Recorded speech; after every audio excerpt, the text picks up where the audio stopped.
He was down to his last 20 bucks. A single dad with a rusted toolbox and a heart that still believed in doing right. She was a stranger with a broken car and tears on her cheeks. When Jake handed her gas money he couldn't spare, he thought he'd never see her again. But days later, the internet found him. And the girl, she wasn't just anyone. She was a rising social media star with a massive following. What she did next turned his world upside down and gave him the second chance he'd stopped praying for. Stick around, because this story is about what happens when quiet kindness meets unexpected power, and the miracle that built a garage from pure gratitude. Opening scene 300 words. The Arizona heat shimmered off the cracked pavement as Jake Monroe pulled into the corner gas station on the edge of town. His old Ford coughed once, then rattled to a stop, the engine clicking with exhaustion. He rubbed the back of his neck, already sweating through his work shirt. Grease stains like battle scars across his chest and forearms. It had been a long week at the shop, 2 brake jobs, a transmission that wouldn't quit whining, and a water pump that took 4 hours too long. His daughter, Maddie, was waiting at home with boxed mac and cheese and a Netflix password. But right now, Jake was running on fumes, both in his tank and in his soul. He stepped out, stretched his back, and that's when he saw her. A young woman, probably mid-20s, hunched beside a battered hatchback at pump 6. Her shoulders were tight, one hand covering her mouth, the other holding a phone that clearly wasn't answering her call. Jake didn't need to hear her story to recognize desperation. He'd seen it too many times in his own mirror. Her car hood was up, steam hissed faintly, and her eyes, when they glanced at him, were glassy with the panic of someone trying hard not to cry in public. Jake didn't think. He just moved. "Need a hand?" he asked, voice low and kind. She shook her head, biting her lip. "It's not the car. It's me. I can't afford gas to get home." Jake blinked, then reached into his wallet and pulled out a folded 20. "Here," he said, pressing it into her palm. "Pay it forward someday." She looked at him like he'd just handed her a map out of a storm. What neither of them knew was that this moment was about to change everything. Jake didn't mention to Maddie that he gave away the last of their gas money. He just coasted the truck down the road on hope and fumes, parking it behind their small rental home like everything was fine. Inside, the swamp cooler buzzed against the desert heat. Maddie, all freckles and tangled hair, sat cross-legged on the couch drawing superheroes in a notebook with missing pages. "Dinner's ready," she called out, not looking up. The microwave dinged. 2 paper bowls waited on the counter, mac and cheese. Again, Jake ruffled her hair and forced a smile. "Smells gourmet," he said, even though his stomach turned at the idea of eating the same thing 3 nights in a row. They ate on the couch like always, the TV humming in the background while Jake mentally calculated what could stretch until payday: rent, groceries, the overdue utility bill with a final warning taped to the fridge. The 20 he handed off at the gas station might have been all he had left. But something about that girl's face had made him forget that for a minute. Maybe it was the way she tried to keep her chin up while falling apart. Jake understood that look too well. The next morning started like any other. Jake walked Maddie to school, then trudged the 4 blocks to his garage, Monroe Auto. Barely more than a tin shack with a sign that tilted left since the storm last spring. The tools were old, most of them inherited or scavenged, but they still worked if you coaxed them right. Business had been slow. Folks in town either couldn't afford car work or took it to the dealership 2 towns over. Jake leaned over a busted radiator when the sound of tires crunching gravel made him pause. A white sedan pulled up. Unfamiliar. A man in a blazer stepped out, looking completely out of place in this dusty part of town. "Jake Monroe?" he asked, holding out a business card. "I represent a client of Harper Ray." The name didn't register until the man added, "The girl you helped at the gas station." Jake wiped his hands on a rag. "I just gave her gas money," he said, confused. That's not how she tells it, the man replied with a smile. By that afternoon, Jake's garage had gone viral. Harper Ray, it turned out, was no ordinary girl. She was a digital content creator with 3 million followers and a platform built on human stories. She had posted about Jake's kindness, called him a reminder that real people still exist, and linked a crowdfunding page titled "Let's Build Jake's Dream Garage." In 6 hours, it had already raised over $40,000.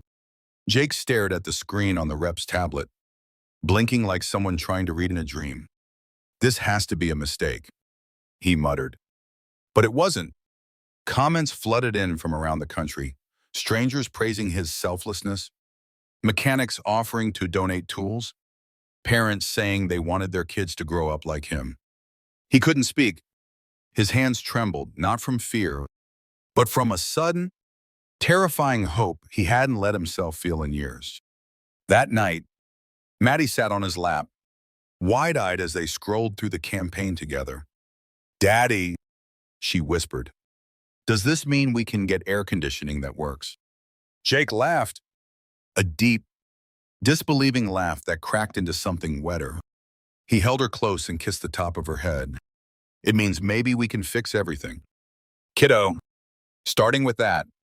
What started as a single $20 bill on a blistering afternoon had turned into something far greater than he ever imagined.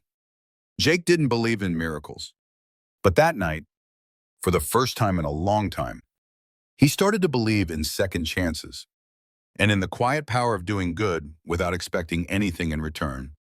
The next few days felt like someone had flipped a switch on Jake's life. Monroe Auto, once forgotten at the edge of town, now had a constant hum of activity. News vans lined the dusty curb. Local reporters asked questions with wide eyes. And even a national morning show sent a crew to film a segment called "The Mechanic with a Heart of Gold." Jake stood awkwardly in front of the cameras, uncomfortable in a borrowed button-up shirt that still smelled faintly of mothballs. His hands, usually steady with wrenches and wires, twitched under the spotlight. "I didn't do it for attention," he told them. "Just seemed like the right thing to do." They ate it up. The cameras loved his gruff kindness, the humble single dad with a soft spot for strangers. But Jake, underneath it all, just wanted to get back to work. Maddie was a different story. She glowed in the attention, holding hands with her dad in interviews, telling anyone who'd listen about how she and her dad were going to build the coolest garage in Arizona. She drew pictures of what it might look like: shiny new lifts, a soda machine, maybe even a room for tutoring kids who needed extra help in school. Jake pinned her sketches on the wall of the garage, right between an old calendar and a rusted toolbox. The donations kept rolling in. A tool company offered a full upgrade. A construction crew volunteered to expand the shop. Within a week, the GoFundMe had passed 100,000. Jake stared at the number, breath catching in his chest. It felt impossible. For the first time since he buried Maddie's mom, he didn't wake up wondering if he could keep the lights on. Then came Harper Ray. In person, she was smaller than he remembered. Still sharp-eyed, but gentler somehow, like someone who'd learned to carry fame without letting it hollow her out. She stepped out of a black SUV and walked toward him like they were old friends. "Told you I'd pay it forward," she said with a grin, holding out a check from a personal fund, enough to cover the last of his debts and give him a clean slate. Jake took it, stunned. "Why me?" he asked. "There's people who need it more." Harper shrugged. "Because when I needed something, you didn't ask why. You just helped. You didn't know who I was. You didn't care. And that kind of good deserves to come back around." That night, Jake stood in the center of his garage, soon to be rebuilt, reborn, and watched Maddie twirl around with her arms out like the floor was made of stars. The sun dipped low, casting gold across the concrete. Somewhere in the distance, music from the local fair drifted on the wind. Jake closed his eyes for a moment, breathing it all in. He'd spent years believing his life was something to survive. But now, standing there with grease on his jeans and hope in his chest. He realized something had changed. Maybe this life, the tools, the shop, his daughter's laughter echoing off the walls, wasn't just something to get through. Maybe it was the beginning of something bigger, something he could finally believe in again. The construction started the following Monday. Trucks rolled in before sunrise, carrying lumber, scaffolding, new lifts still wrapped in plastic. The old Monroe Auto sign came down with a creak and a puff of dust, replaced by a blank canvas that would soon bear the name Maddie picked herself, Hope and Horsepower Garage. Jake watched from the porch of the office with a steaming mug of diner coffee in his hand, eyes squinting against the morning light. He still couldn't quite believe any of it. He kept waiting for someone to tell him it had all been a mistake, that the cameras had packed up and moved on, and the donations were drying up. But every day, more help showed up. Volunteers from neighboring towns, local welders offering time. An old friend he hadn't seen in years dropped off a compressor and said, "Figured you'd make better use of it than my barn." Jake didn't have the words to answer. He just nodded, swallowed the lump in his throat, and kept working. Maddie was there every afternoon, a fixture in her oversized safety vest and pink hard hat. The crew bought her as a joke, but she wore it like a crown. She asked a million questions, followed the electricians around like a shadow, and drew new blueprints every night at the kitchen table. Jake realized something watching her. This place wasn't just a garage anymore. It was becoming a future.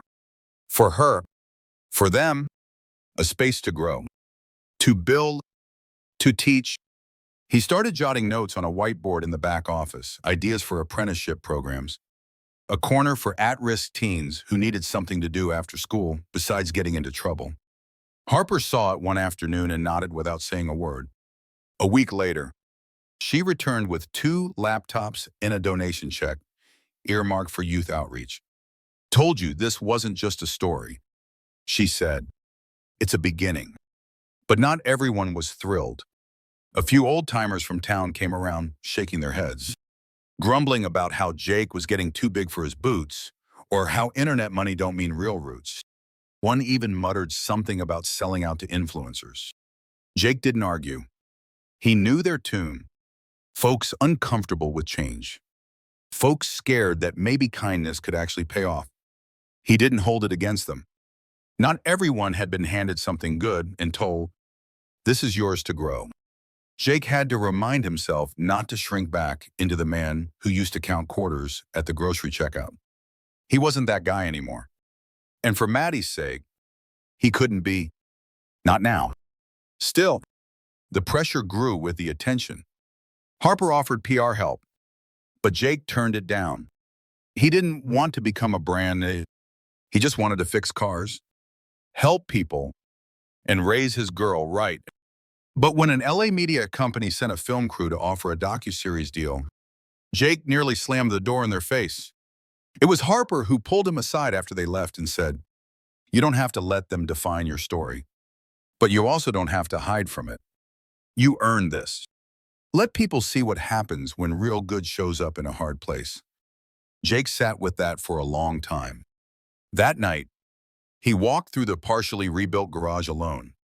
The walls gleamed white under the work lights, the scent of new lumber mixed with oil and rubber in the air. It felt like both a beginning and an ending. He ran his fingers along the edge of a new workbench and thought of all the nights he'd fallen asleep wondering if Maddie would grow up thinking her dad was a failure. Now, she called him a hero in front of cameras, but that wasn't what mattered. What mattered was how she clung to his arm when she was proud, how she beamed when they talked about the future. The night ended with them on the hood of the old Ford. Parked behind the garage, like always, Maddie leaned her head on his shoulder, yawning under the stars. "Do you think people will still come when the cameras stop?" she asked. Jake kissed her forehead and smiled. "Doesn't matter if they do," he said. "We'll still be here, doing the work. That's what matters." And in the quiet, surrounded by a life that finally felt like more than survival, Jake Monroe believed it. For the first time in a long time, He believed in what came next. The grand opening came faster than Jake expected. One morning, the walls were still raw plywood and exposed wires. And the next, they were painted in bold navy with white trim. The logo Maddie designed stenciled across the front, Hope and Horsepower Garage, built by kindness. People poured in from nearby towns, some just to see if the internet legend was real. Others because they'd read Harper Ray's article and wanted to shake the hand of the man who had given his last $20 with no strings attached. Jake stood by the door in his cleanest work shirt, stunned by the turnout. There were kids clutching toy toolkits, families taking selfies beside the refurbished Camaro, and even the mayor handing over a plaque that declared Jake an honorary builder of community spirit. He didn't know where to put it, so Maddie taped it to the snack machine inside. Harper stood near the back, arms crossed, wearing a sundress and sunglasses, watching the chaos like someone who knew how to start fires and also how to let them burn bright. When Jake caught her eye, she smiled, not the social media smile, but a real one, quiet and proud. He walked over, hands in his pockets. "You didn't have to do all this," he said. "I didn't," she replied. "They did? You just gave them a reason to show up." He didn't know how to respond to that, so he just nodded and turned back to the crowd. There were people everywhere, mechanics asking about job openings, teens snapping photos, even a few veterans who'd read about Jake's old Army days and thanked him for his service. It was overwhelming in the best kind of way. The real moment, though, came when Maddie tugged his hand and pulled him outside. The sun was setting behind the garage, casting long gold shadows across the lot.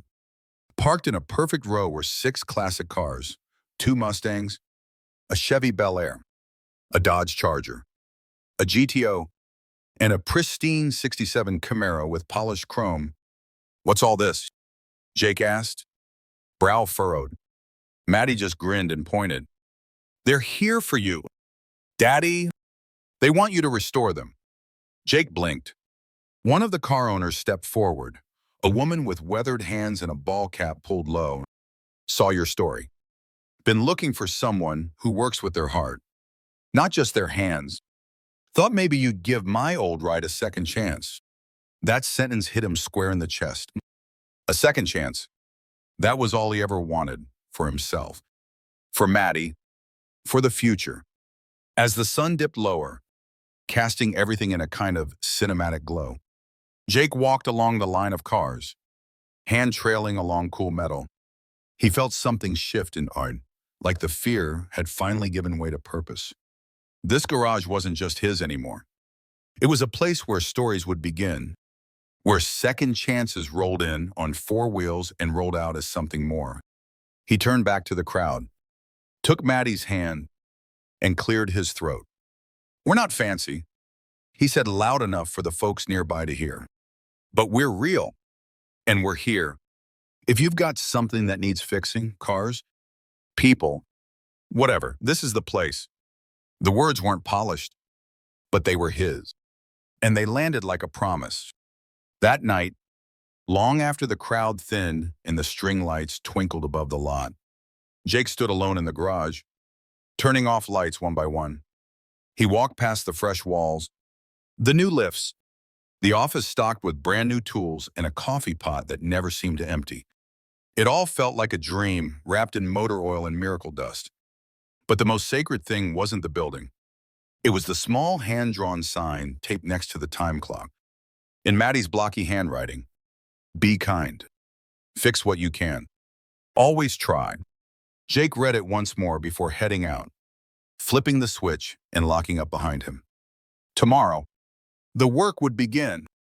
And for the first time in a long time, Jake Monroe couldn't wait to get started. Summer rolled in thick and slow, curling heat off the blacktop and tinting the air with the scent of baked rubber and sun-warmed oil. Business at Hope and Horsepower Garage didn't just pick up, it boomed. The waiting list grew longer by the week. Folks who once passed by without a glance now parked their aging pickups and vintage rides at the edge of Jake's lot, sometimes just to watch the work, sometimes hoping to squeeze into the schedule. Jake found himself waking before dawn, sometimes before the alarm, heart pounding with a strange mix of nerves and gratitude.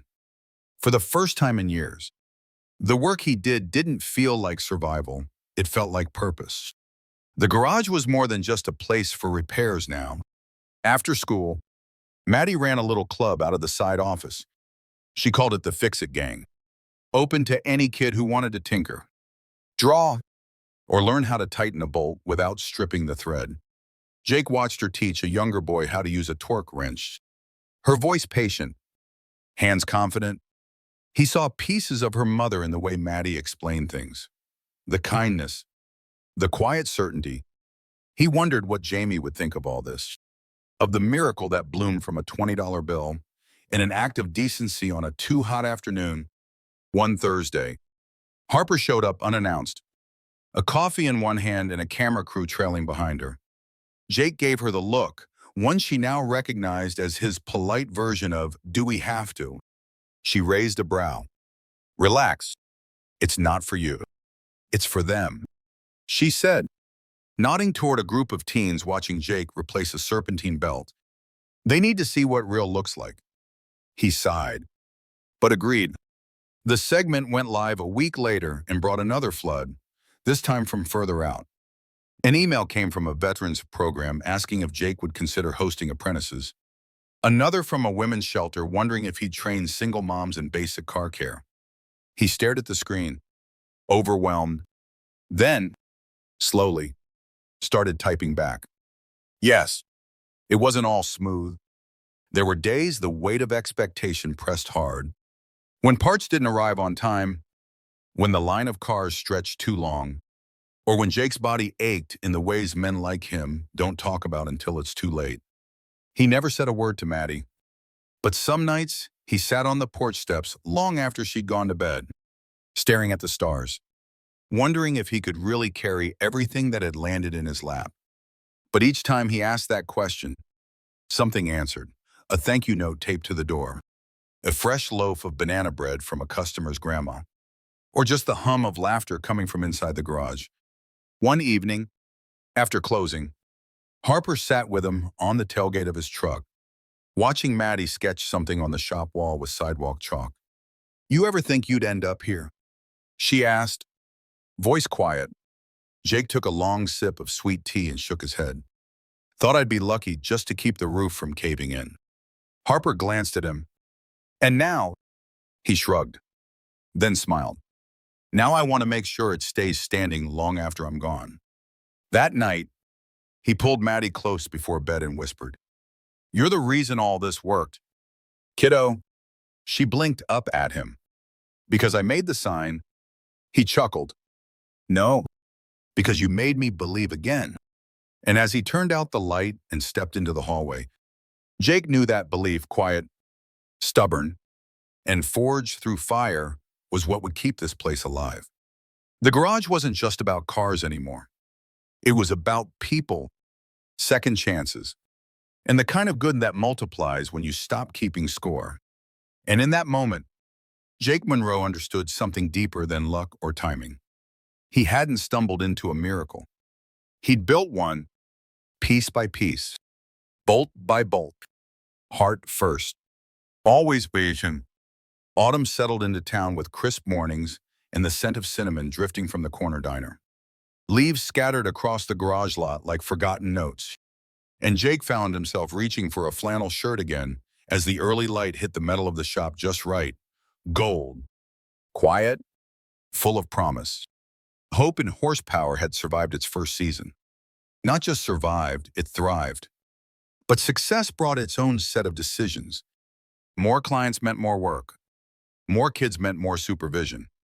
The waiting list stretched through winter already. Jake knew the moment had come to either scale up or scale back. And neither choice felt simple.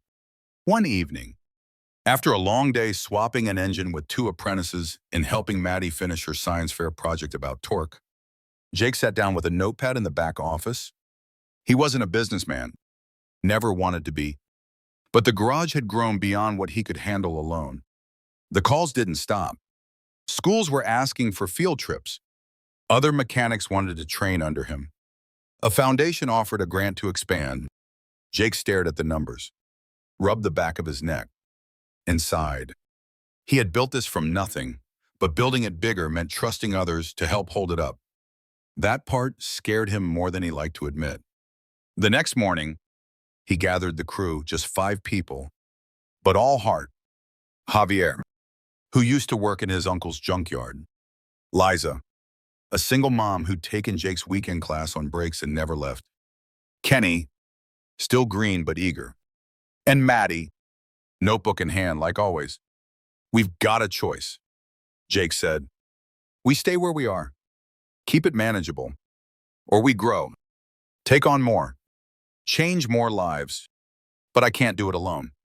The silence hung heavy for a second. Then Javier stepped forward. You helped us, boss.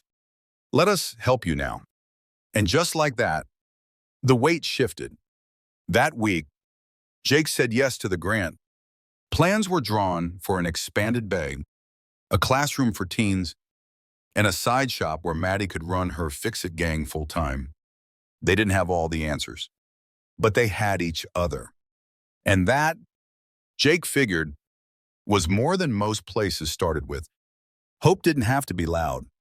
Sometimes, it was a small group standing together in a garage, ready to build whatever came next. Winter came slow that year, as if the town itself wanted to give the garage one last golden afternoon before frost set in. Jake stood at the threshold of hope and horsepower, hands in his jacket pockets, watching Maddie hang a wreath on the office door. Her cheeks were flushed from the cold, eyes bright with pride. Behind her, the garage buzzed, new kids learning socket sizes, regulars chatting over coffee, and engines humming like lullabies.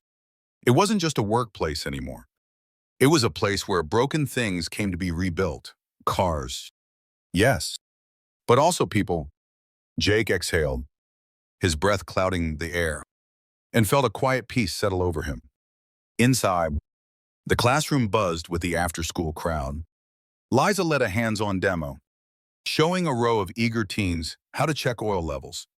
Kenny and Javier organized the tool wall, laughing over who misplaced the torque wrench again. Jake wandered past them, offering a nod, a hand on a shoulder, a word of encouragement. He didn't need to be the center anymore. The garage had become its own living thing, rooted in community, carried by the people who showed up every day believing in second chances. Later that evening, Harper dropped by, unannounced like always. She brought pie and a notebook full of future ideas. I thought we'd talk expansion, she said with a grin. Jake poured coffee instead. Maybe, he replied. But tonight, I just want to sit here. Take it all in. They watched as Maddie sketched something on the chalkboard, an outline of the garage with the words, always room for more. Jake smiled. She's got the right idea. And in the quiet warmth of that winter night, surrounded by all he had fought to keep and all he'd never dared to dream of, Jake Monroe finally let himself believe the miracle wasn't what found him. It was what he built with it. Sometimes, the smallest act of kindness becomes the spark that ignites something far bigger than we ever imagined. Jake didn't give away that $20 to be a hero. He wasn't chasing cameras or likes. He just saw someone in need and reached into his pocket, not knowing it would change everything. This story isn't about money. It's not even about cars. It's about what happens when we choose to show up for each other, when we give without expecting, help without asking, and believe that even the most ordinary person can build something extraordinary with enough heart.